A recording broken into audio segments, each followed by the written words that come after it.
Hi, can everybody hear me? All right.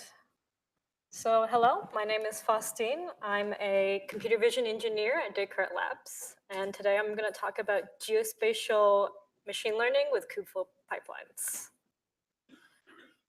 So a lot of you might not be familiar with geospatial or Descartes Labs. So we are a startup. We are in our 4th year. We have about 100 employees, about 20 of those are scientists. And our mission is to better understand the Earth. And the way we do that is through a large multimodal data set. A lot of it's satellite imagery. And I'm going to show you some of our use cases as well as why we're using pipelines. So what does the Earth look like? This is a picture of the blue marble. It was taken by Apollo 17 about 50 years ago. And since then, we've really undergone a revolution in terms of satellites. The cost has gone exponentially down, and we're getting much higher resolution and higher temporal refresh rates. And it's really enabled companies like us a rich data set to extract actionable signals from. And that data is not just optical information. So this is an example of some of the data sets that are on our platform. Sentinel-2, it's like a satellite from NASA. So a lot of the data sets we get are publicly available satellite images, not all of them.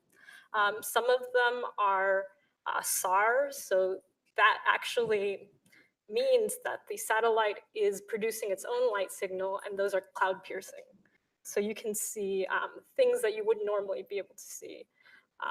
And a lot of these satellites are now hyperspectral, so that means more than three RGB bands. That could mean like near infrared or other sort of spectral information. And from there, it allows us to both see more, and by seeing more, it allows us to layer that data with the scientific answers. So I thought this was something cool. A lot of you might not have seen SAR images. Again, it's cloud piercing, and it picks up a lot of the sharp angles. So we can see pretty much every ship in this bay.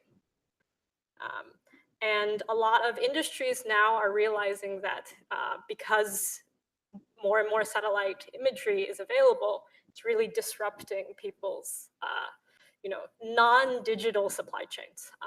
Now none of that information is secret, and it becomes a competitive advantage to people.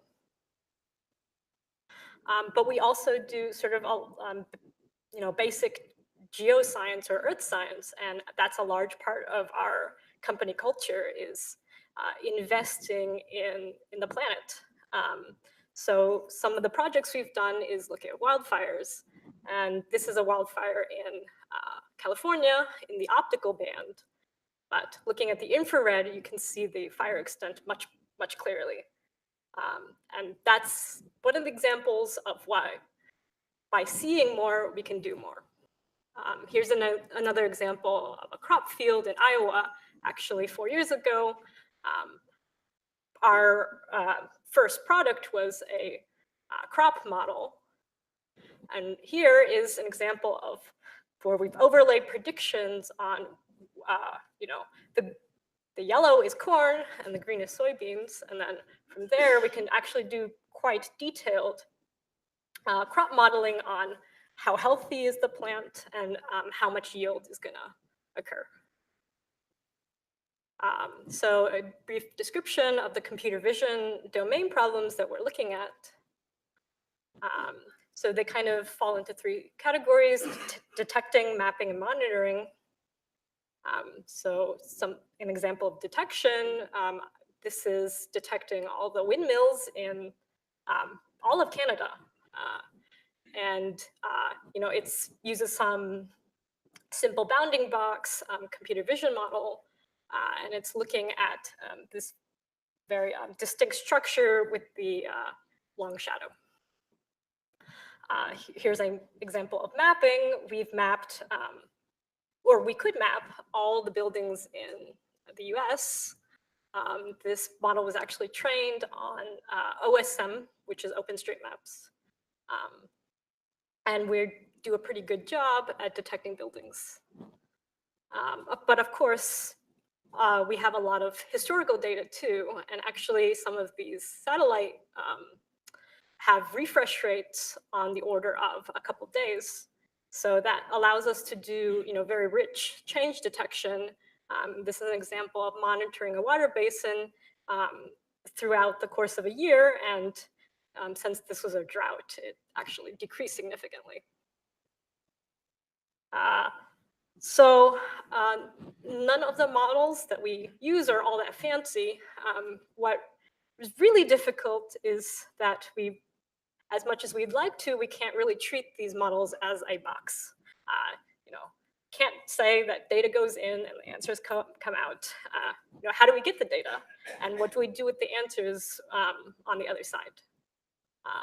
So really what we're thinking of at Descartes Labs is workflows. And for geospatial data, it can be quite complicated. Well, first, the data comes off of the satellites, and it's pretty raw. These are government agencies with basically all they're really hosting are these FTP servers. And the images kind of have some sort of metadata related to them, but how do we standardize that so that a user, it's easy to pull that data down? So we actually built, internally, this software platform that allows us to ingest data in a standard way, and then we have a Python client on top of that that lets scientists query that data and query it very fast.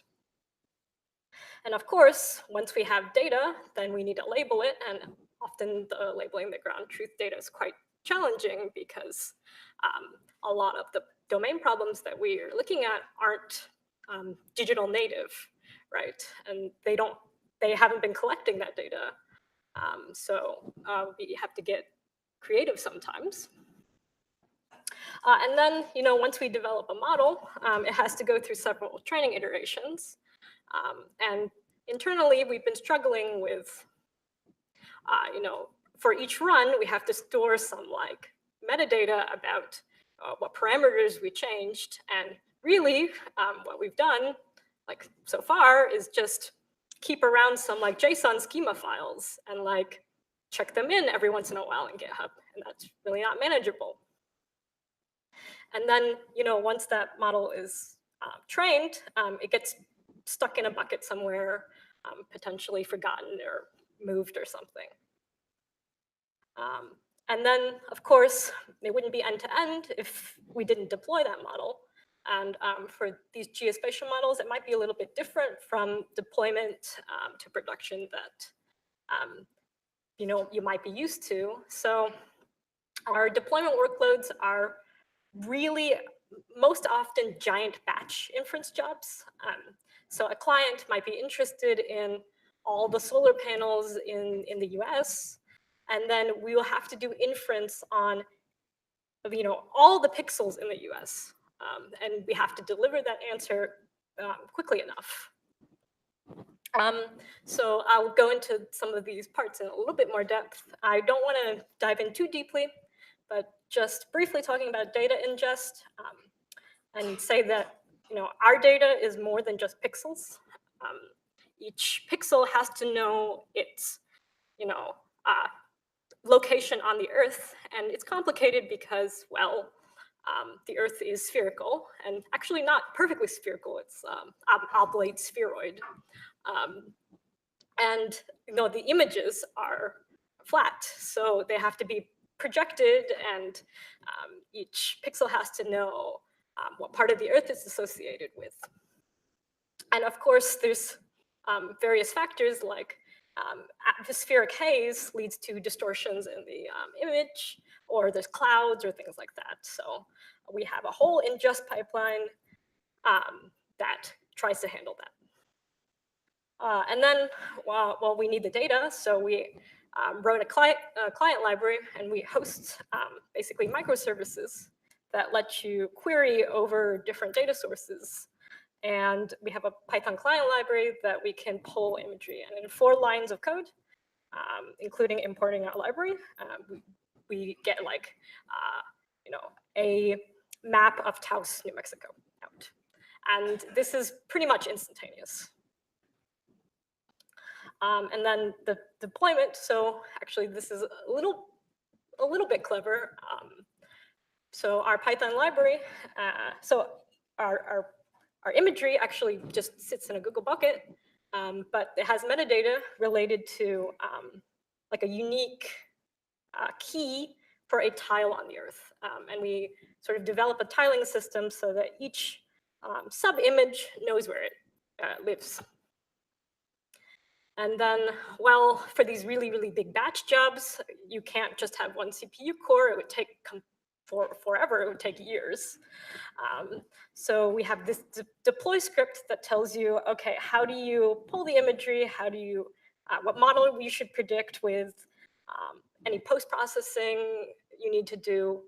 And all of that goes into our task system.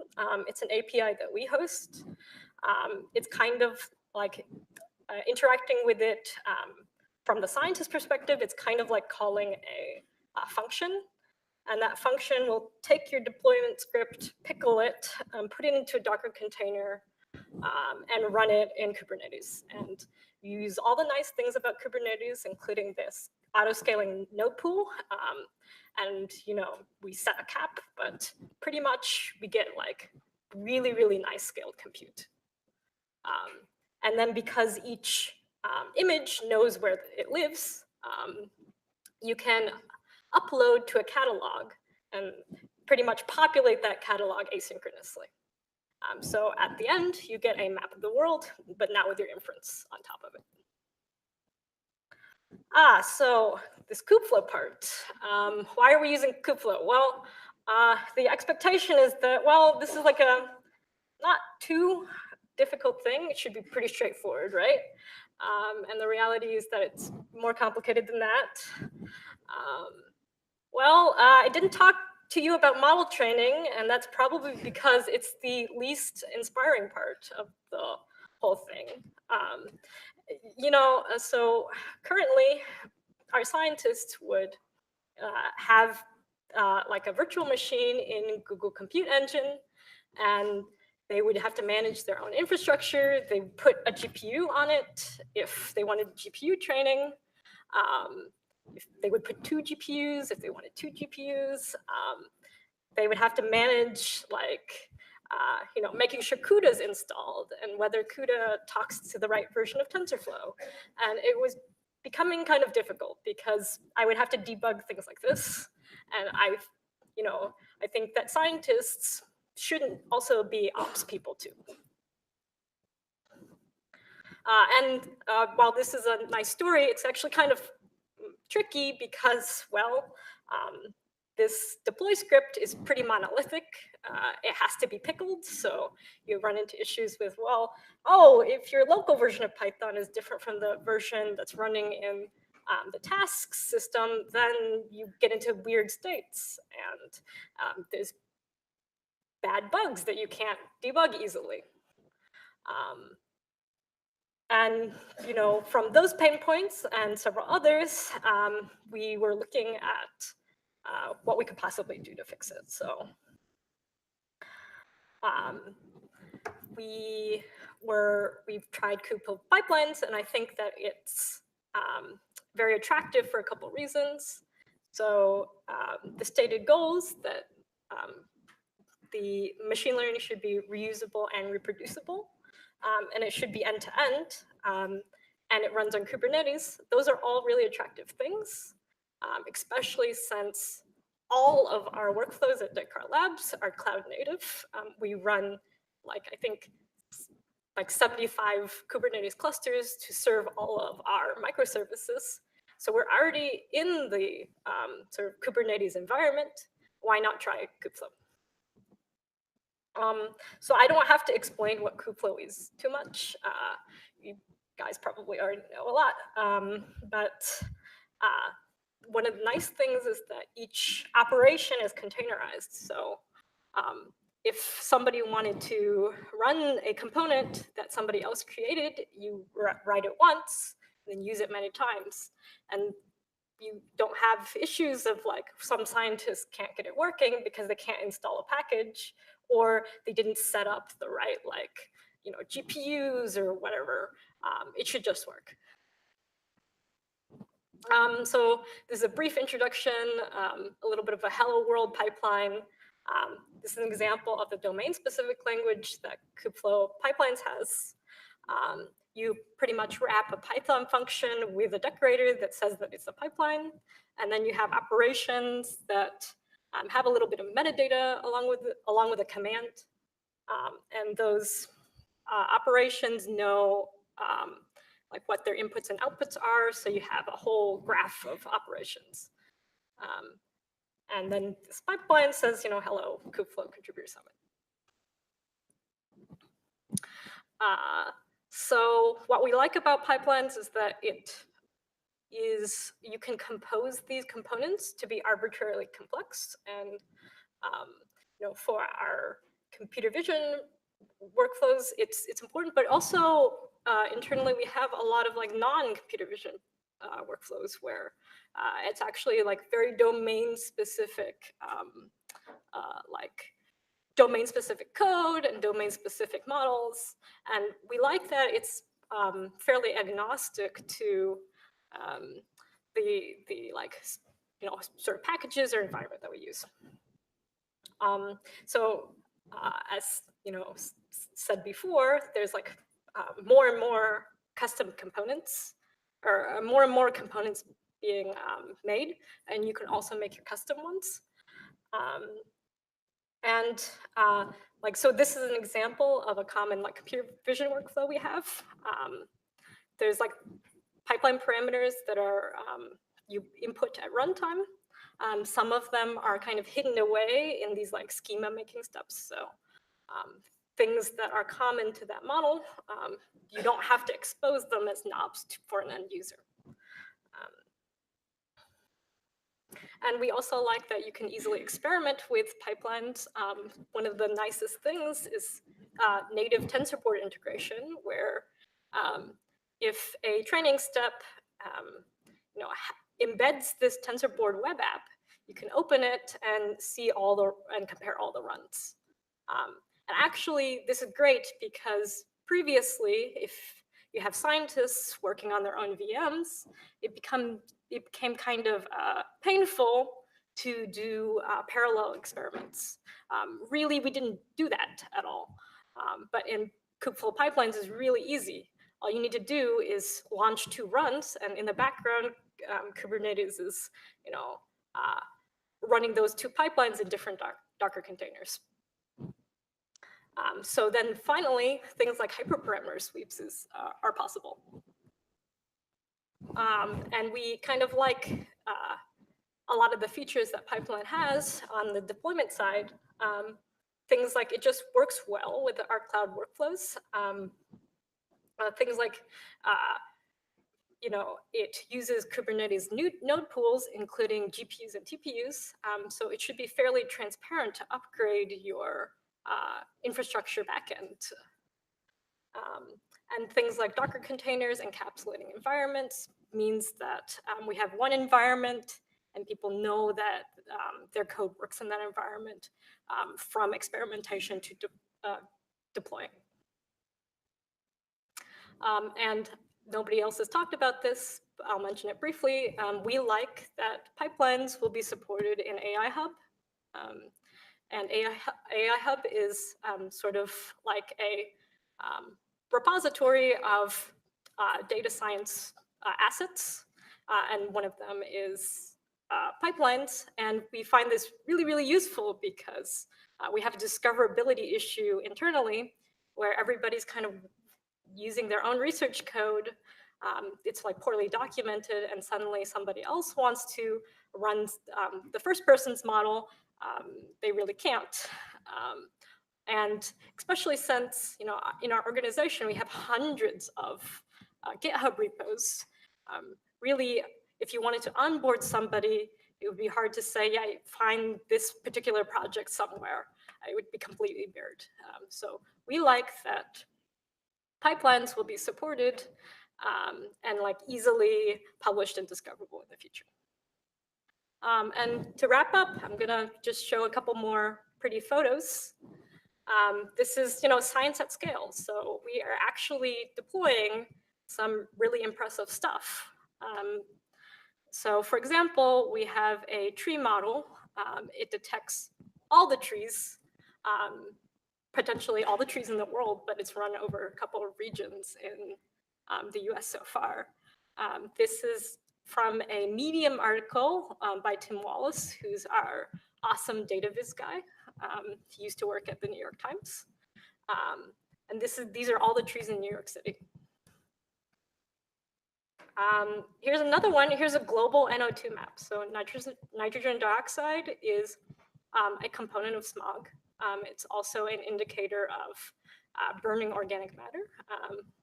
So you can see like there's a hot spot in China, in northern China, and that's where a lot of the coal plants are. Yeah, there's also a hot spot in the middle of, or in Southern Africa, and the reason is they do a lot of slash and burn there. So actually, this is not something you can see with your naked eyes, and this is from a satellite called Sentinel-5P that does highly multispectral chemical species identification, and I think it's going to be really cool. I mean, some of the use cases are even identifying like pollution and global warming contribution and things like that. And finally, here's a bit better picture of the building model we use. So we actually trained that building model on OSM data, and theoretically we deploy it worldwide. So in this example, it's deployed in a region of North Carolina that would have been hit by a hurricane, and we wanted to look at how many buildings were at risk. And for this region, there's hundreds of thousands of buildings, and with this highly parallel task system, this was done in like a day or two. Well, to wrap up, we really like Kubeflow pipelines because it allows us, it scales with the scope of global projects that we have. And it's very complementary to the kinds of workflows we have at Descartes Labs.